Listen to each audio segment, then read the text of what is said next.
বাইরে থেকে তো পিৎজা আনতে খুব মন চায়, কিন্তু যেদিন থেকে বাড়িতে বানিয়েছি না আর মন চায় না। কারণ আজ আমি বাড়িতেই বানাচ্ছি একদম restaurant style chicken pizza. East দিয়ে পারফেক্ট সব ডো, রসালো চিকেন টপিং আর এমন চিজের টান যেটা দেখলে না সত্যি কথা বলতে ডেলিভারি অ্যাপ নিজেই লজ্জা পাবে। শেষ পর্যন্ত দেখবে, কারণ একটা ছোট্ট টিপস দিতে পারি, কারণ ফার্স্ট টাইম বানিয়েছিলাম, খুব ফল পেয়েছি এটা। আর যেটা বানালে না পিৎজা কখনো শক্ত হবে না। চিকেন পিৎজার প্রাণ কিন্তু এই ডো ঠিক হলে পিৎজা কিন্তু নিজের থেকেই ভালো হয়ে যায়। আর আমি এখন গরম জলে 1 চামচ চিনি, ইস্ট 1 চামচ দিয়েছি। আর ওই যে তোমরা চা খাও না, সেই চা খাওয়ার আগের মতো জলটা বেশি গরম হলে কিন্তু ইস্ট নষ্ট হয়ে যাবে, আর জল ঠান্ডা হলে কিন্তু ইস্ট একদম অ্যাক্টিভ হবে না। ইস্ট পুরনো হলে কিন্তু অ্যাক্টিভ একদমই তো হবে না। সবসময় চেষ্টা করবে তোমরা কারেন্ট ইস্ট নেওয়ার জন্য, তাহলে কিন্তু খুব ভালো হয়। আমি তো এটা অ্যামাজন থেকে নিয়েছি, লিঙ্কটা কিন্তু ডেসক্রিপশানে দিয়ে দিচ্ছি, পারলে কিন্তু ট্রাই করো। আমি তো বেশ ইউজ করছি, খুবই ভালো। একটা শক্ত ঢাকনা দিয়ে কিন্তু ঢাকিয়ে দিয়েছি। এদিকে ডো বিশ্রাম নিচে নিই, এদিকে এসো একটু বানাই পিৎজার আসল নায়ক চিকেন টপিং। হাড় ছাড়া চিকেন নিয়েছি, মানে ওই বোনলেস চিকেন নিয়েছি। একটু লবণ দিয়েছি, গোলমরিচ দিয়েছি, চিলি ফ্লেক্স দিলেও হয়, চিলি ফ্লেক্স হয় নয়তো অরিগ্যানো। আমি এখানে অরিগ্যানোটা দিয়েছি। একটু সামান্য কর্নফ্লাওয়ার দিয়ে মাখিয়ে ঢাকা দিয়ে রেখে দেবো। কর্নফ্লাওয়ার দিলে না চিকেনটা খুব জুসি হয়, সফটও হয়, নরম থাকে। ঢাকা দিয়ে কিন্তু চিকেনটাকে রেখে দেবো। এদিকে চিকেন টপিং তো বিশ্রাম নিচ্ছে নিই, চলো ততক্ষণে এদিকে আমরা পিৎজার সব থেকে মেন যেটা জিনিস সেটাকে বানিয়ে নিই। খুব সাবধানে কিন্তু এটাকে বানাতে হবে। তো এখানে দেখো ময়দা নিয়েছি আমি 1 কাপ মতো, 1.5 কাপ মতো ময়দা নিয়েছি। এর সাথে চিনি আর লবণগুলোকে শুকনোভাবে কিন্তু মিশিয়ে নিচ্ছি। এবার দেখো এই ফেনাটা যে উঠেছে, দেখো মানে ইস্ট একদম পারফেক্ট হয়েছে। একটু এয়ারটাইট কন্টেনারে রেখে দিলে ইস্ট যদি খুব ভালো হয় তাহলে কিন্তু এই ঠিক আমার মতোই ফুলে উঠবে। আর ইস্টটা খুব ভালো করে কিন্তু মাখাতে হবে 10 থেকে 15 মিনিট মতো। এবার কিন্তু আমি ময়দার সাথে একটু বাটারও ভালো করে মাখিয়ে নেব। ডো কিন্তু এমন হবে নরম কিন্তু আঠালো না। এবার দেখো ডোটাকে খুব ভালো করে কিন্তু মাখাতে হবে, খুব ভালো করে, পুরো যতক্ষণ না পর্যন্ত নরম হবেও না আর শক্তও হবে না। এখন ডোটাকে কিন্তু ঢাকা রেখে দিব 2 ঘন্টা। যেহেতু এটা শীতকাল, গরমকাল হলে কিন্তু 1 ঘন্টা। এর থেকে কিন্তু যদি বেশিক্ষণ রাখা যায় তাহলে কিন্তু গন্ধ হয়ে যাবে। গরম জায়গায় রাখলে তো খুবই ভালো হয়। তো আমি কিন্তু আজকে একটা বাটিতেই রাখছি। আগে থেকে তেল মাখিয়ে নিলাম, এবার বাটিতে একটু ডোটাকে দিয়ে ব্যাটারটাকে দিয়ে অল্প বাস আর কালো প্লাস্টিক দিয়ে ঢাকিয়ে রাখবো। এই সময়টা ডো কিন্তু এমনি থেকেই ফুলে যাবে, আর তখনই বোঝা যাবে যে পিৎজা আজ বাড়িতে জমে উঠেছে। এই সময়টা সব থেকে কঠিন কাজ কি বলো দেখি? ডোর দিকে তাকিয়ে থাকা, ঢাকনা খুলে খুলে বারবার দেখা, ফুলছে তো, আর একটু ফুললে তো খুব ভালো হতো, আবার ঢাকিয়ে দিই। বিশ্বাস করো এই জায়গাতেই অনেক পিৎজা নষ্ট হয়ে যায়। ডোকে সময় দাও, সত্যি কথা বলছি ডো তোমাকে ভালো পিৎজা দেবেই।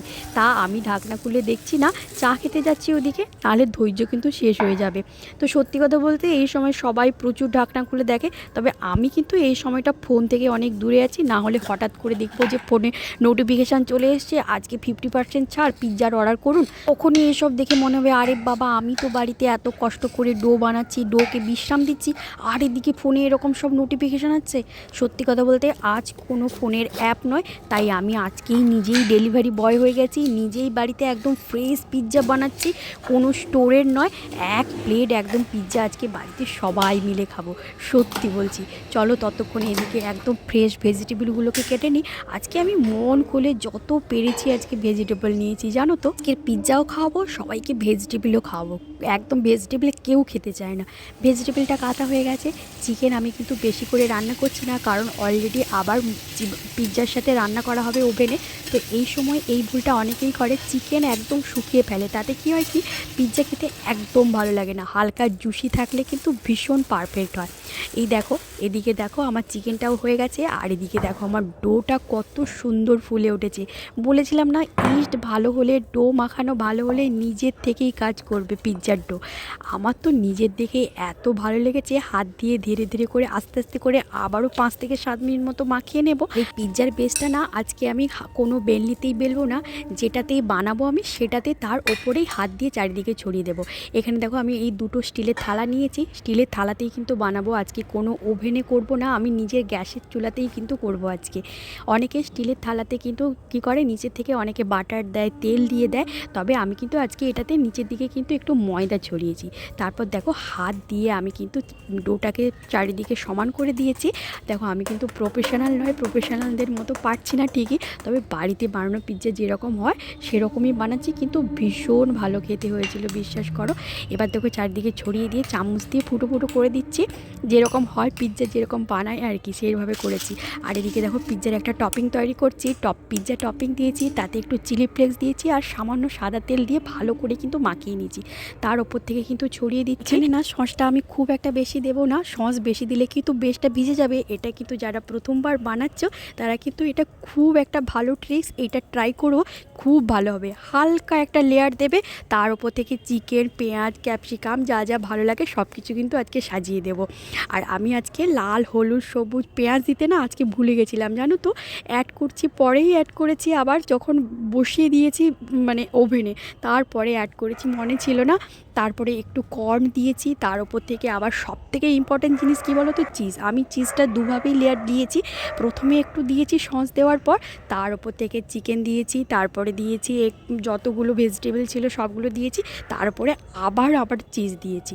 এতে পিৎজার ভেতরে না এত একটা ক্রিমি থাকে।